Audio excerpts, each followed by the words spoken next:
Hello everyone, welcome to episode 153 of Chatting with Anthony. For this episode, the prompt is control yourself when others disrespect you. Disrespect comes in many forms and it comes from many different people groups. And when I say people groups, it could be an ethnicity, a race, it could be people in terms of how emotionally and physically close they are to you. But it's a part of being human. We all disrespect each other at various points. I believe our goal should be not to do that, but for a variety of reasons, we do. So, I believe that we should learn how to deal with it. Now, when I say deal with it, I don't mean lie down and take it like a dog, but I do mean that to understand how to handle the situation, right? Because I would argue that just ignoring it altogether doesn't really help the situation. So how do you respond? Trying to control how someone talks, like force them into it, can easily go wrong. For starters, there is, the First Amendment. We have freedom of speech, so it's not necessarily illegal.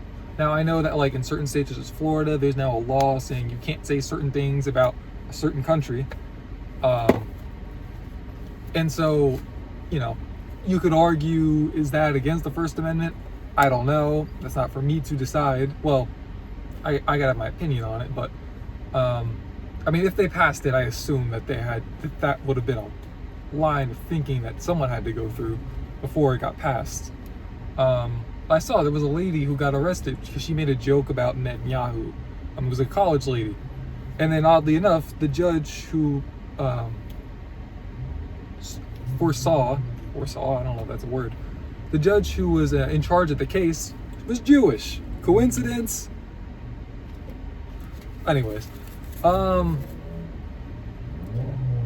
if you resort to violence, in terms of like, you will not say that and we'll hit you if you do, or we'll kill you if you do, that turns into oppression. And when I say oppression, it's basically just forcing people into doing things that they don't want to. Especially in situations where it's not where most people could argue it's not just to do that. Now a lot of that is up to individuals, kind of like morality, where it's almost it's basically up to you. So it does get messy, but regardless, if you could turn to violence, which then oppresses the people, or if you oppress the people to begin with, it can then turn into violence on either end. If the people really don't like what you're doing, they could fight back. So, there's that side to it where it can become a very messy situation. And if you want to control your opposition, like pay them off, for example, to not say certain things or to make a certain group look good, you can hide it for a period of time, but odds are you're not going to hide it for hundreds of years. That would take some sort of master planning that just likely is not going to work out or happen. That likely just won't happen, essentially. Because of all that, I believe that learning how to conduct yourself is less messy. It's definitely a complicated situation, especially if you tend to be a bit more, as they say, hot-headed. But, self-control is a necessary skill, regardless. So start learning one way or another. I believe that anger is justified in certain situations of disrespect, especially when the disrespect is intentional. When the person knows what they're doing, that they shouldn't do it, but they decide to do it anyways. I believe that showing your frustration is healthy in that situation, and it lets them know that it's really not okay.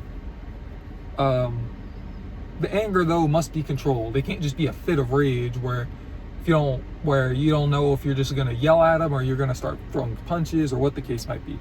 You need to learn to, as they say, take a deep breath. I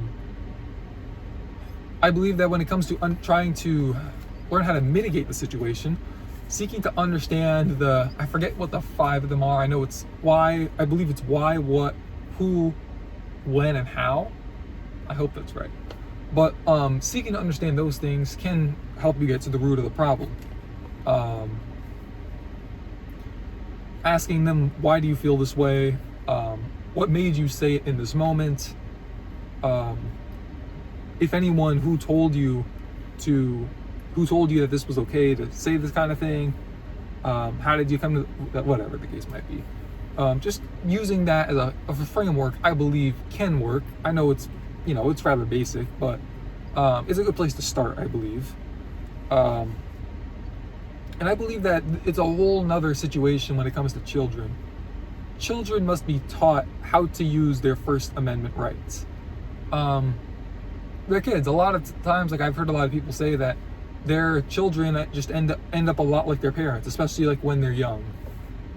Typically they rebel when they get older, but when they're young, they're almost like mini versions of the parents, because that's who they're around the most, or mini versions of whoever they're around the most, essentially. And they will take on traits from other people as well, but whoever they spend the most time with is who they're most likely to pick up the most influence from, because they're most likely to be looking up to them in an emotional way. And I believe teaching them First Amendment rights is key, but I believe that you should also teach them how to exercise just general rights, general free will. Just because something is legally allowed, or just because you can do something, even if it's not legally allowed, doesn't mean that you should, and children should be taught how to do that, no matter how basic it might seem. So, that's all I have for this episode. Please do control yourself when others disrespect you. I believe it goes a long way for making them not want to disrespect you. But, some people just want to make people rage. It is what it is. Can't control everyone. So, that's all I have for this episode. Thank you guys for watching. Stay safe. God bless. And I'll see you guys in the next one.